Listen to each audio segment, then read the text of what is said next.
Welcome, tranquil viewers, to Science and Spirituality on Supreme Master Television. On this episode, we share some scientific findings on the power of group meditation to promote world peace and the betterment of life for everyone.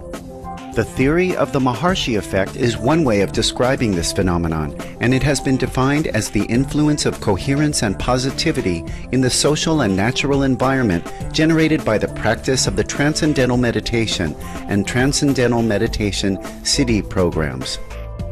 Maharishi Mahesh, yogi of India, first proposed this hypothesis.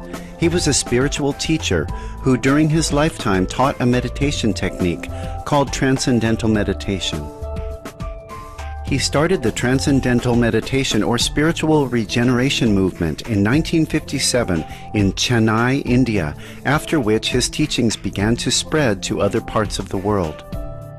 The Maharishi effect says that when a certain number of people meditate together using the Transcendental Meditation technique, the coherence created in the energy field of the group is able to affect the collective consciousness of others in a constructive manner at a local, national, and worldwide level.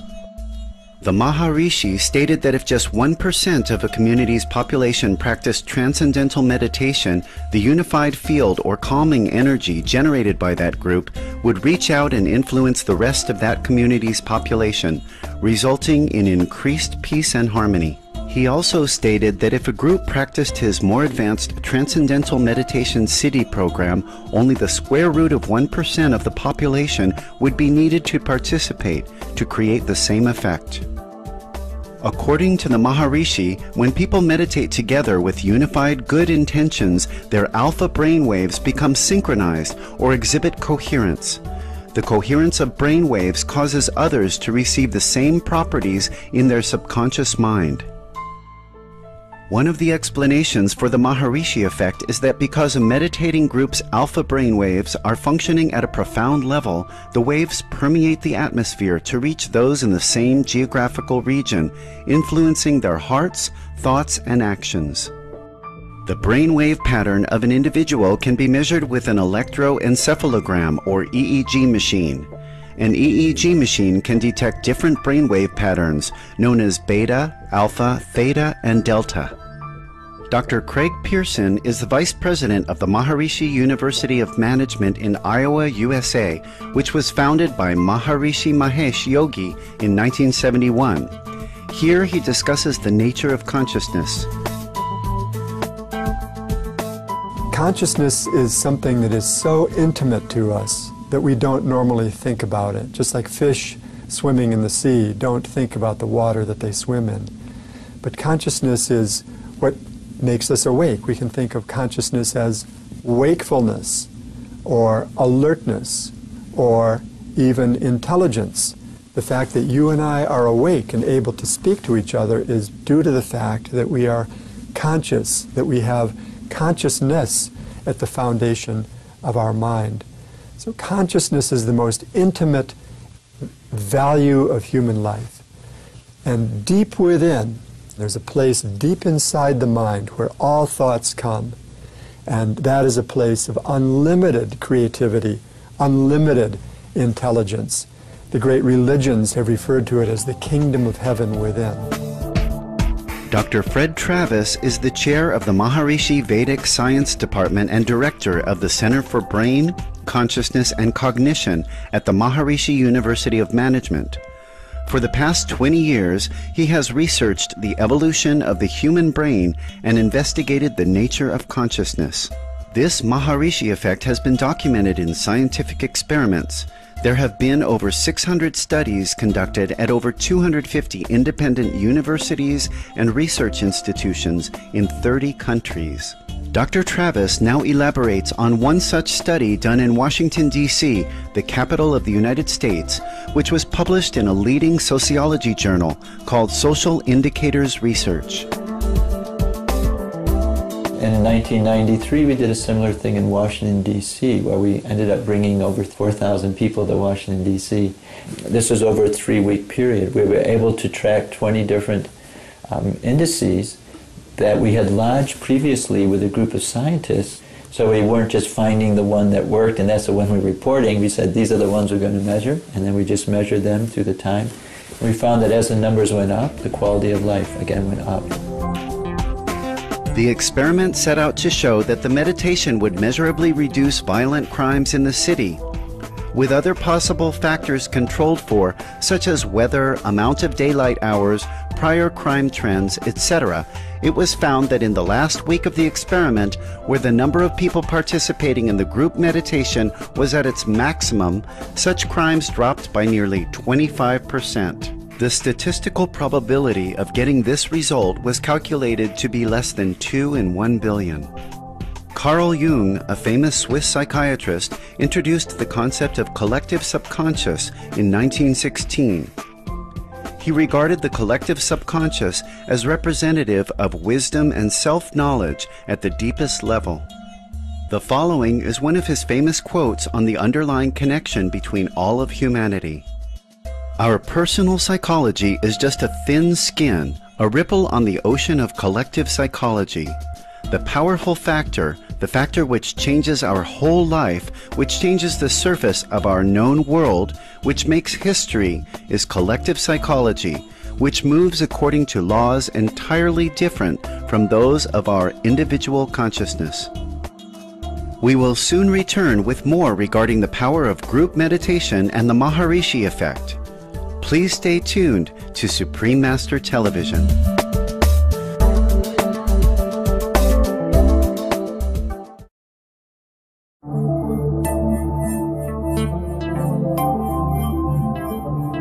Welcome back to Science and Spirituality on Supreme Master Television. In the 1960s, Maharishi Mahesh Yogi put forward a theory called the Maharishi effect regarding the constructive results seen after a proportion of a population comes together in meditation. He stated that if 1% or more of a community's population meditated together using his transcendental meditation technique, they could profoundly influence others in the vicinity, leading to more peace and happiness in the community. The influence of meditation can be much wider as well. According to the Maharishi, combined consciousness of a group that is meditating can bring order to a society or even the entire planet. If enough people are meditating in unison, meaning a critical mass is reached, the collective consciousness of others will fall into place and they will become more loving in speech, thoughts, and actions.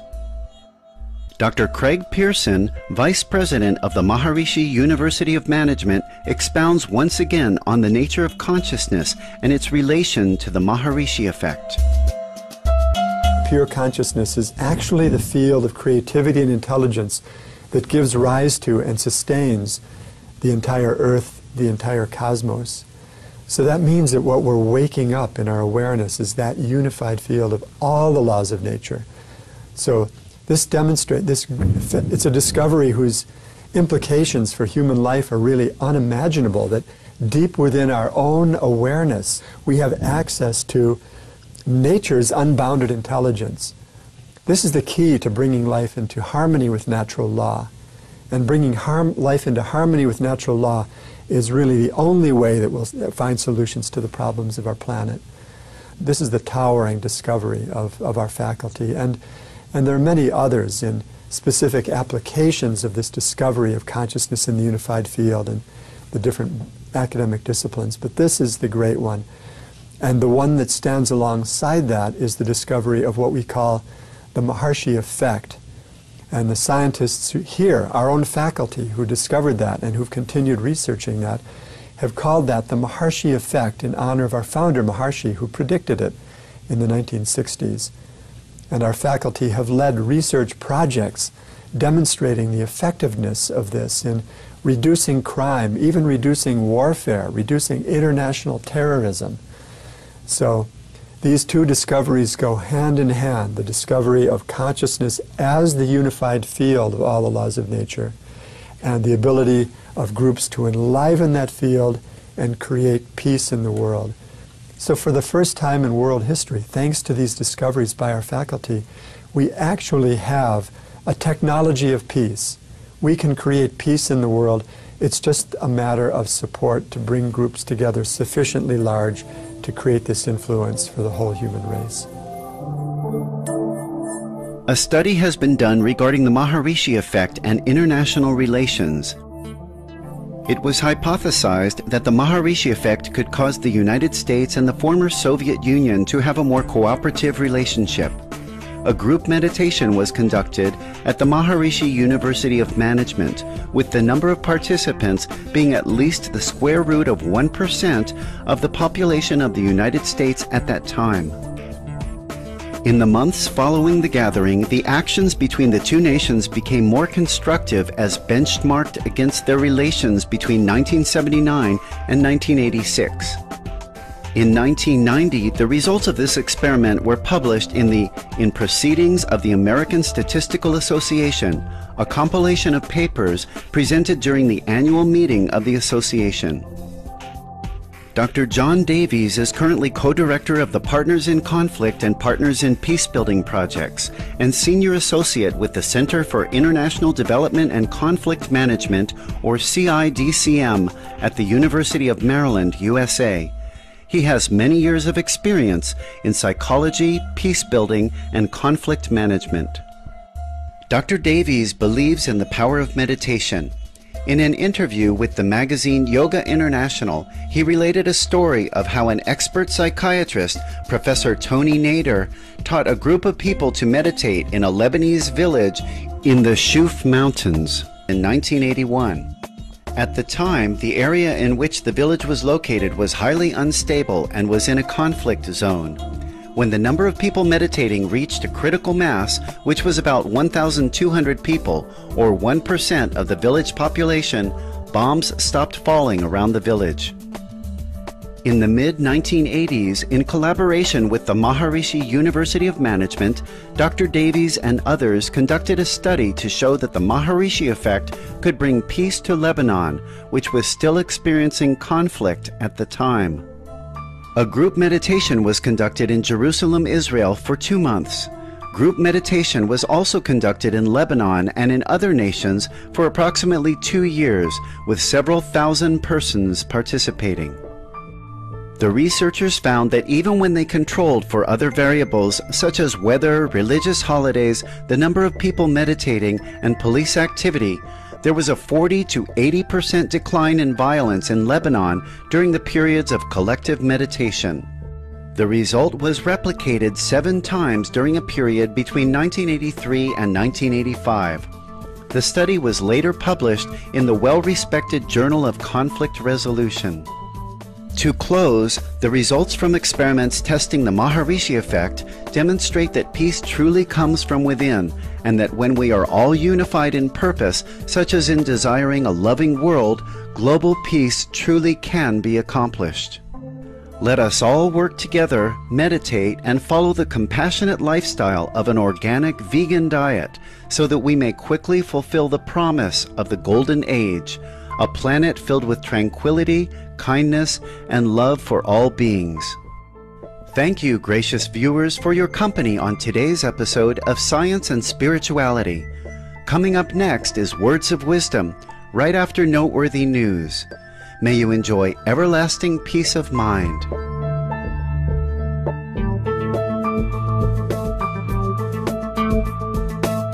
For more details, please visit www.suprememastertv.com/SS